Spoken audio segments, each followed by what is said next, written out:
Solar लावा, वीज bill वाचवा असा प्रचार करत सरकारने नागरिकांना सौर ऊर्जेकडे वळायला प्रोत्साहन दिलं. पण आता त्याच सोलार ग्राहकांवर नव्या वीज शुल्काचा बोजा टाकण्याची तयारी सुरू झाली आहे. आधीच ग्रीड सपोर्ट चार्जेस आणि टीओडी टॅरिफमुळे त्रस्त असलेल्या नागरिकांना आता इलेक्ट्रिसिटी ड्युटीचा नवाच धक्का बसणार आहे.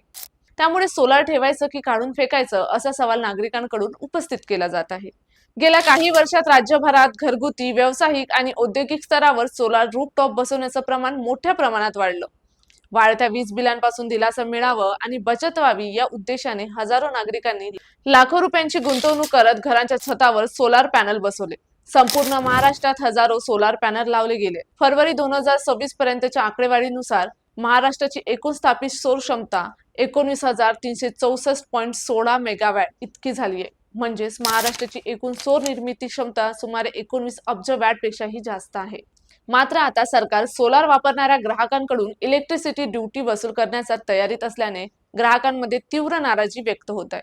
आधीच वीज दरात मोठी वाढ झाली आहे आणि त्यात ग्रीड सपोर्ट चार्जेस आणि टीओडीच्या नावाखाली अतिरिक्त शुल्क आकारलं जात आहे. आणि आता नव्या वीज शुल्कामुळे सोलारमधून होणारी बचतही कमी होणार असल्याची भीती व्यक्त केली जात आहे. सौर ऊर्जेला प्रोत्साहन देण्याऐवजी सरकारचं ग्राहकांवर अधिक बोजा टाकत असल्याचा आरोप विविध संघटनांकडून केला जात आहे. सोलार उपकरणावर 18% जीएसटी, त्यात नवीन इलेक्ट्रिसिटी ड्युटी, त्यामुळे नागरिकांना मिळणारा प्रत्यक्ष फायदा कमी होत असल्याचंही सांगितलं जात आहे. वीज बिलाचा भार कमी करण्यासाठी नागरिकांनी सौर ऊर्जेचा पर्याय निवडला. पण आता त्याच ग्राहकांवर अधिक बोजा वाढत असल्याने भविष्यात सोलार प्रकल्प उभारण्याचा उत्साहही कमी होण्याची शक्यता व्यक्त केली जात आहे. एकीकडे ग्रीन एनर्जीचा प्रचार आणि दुसरीकडे सोलार ग्राहकांवर नव्या शुल्कांचा भार. त्यामुळे आता प्रश्न एकच आहे, सरकार खरंच सौर ऊर्जेला प्रोत्साहन देत आहे की ग्राहकांना शॉक देत आहे?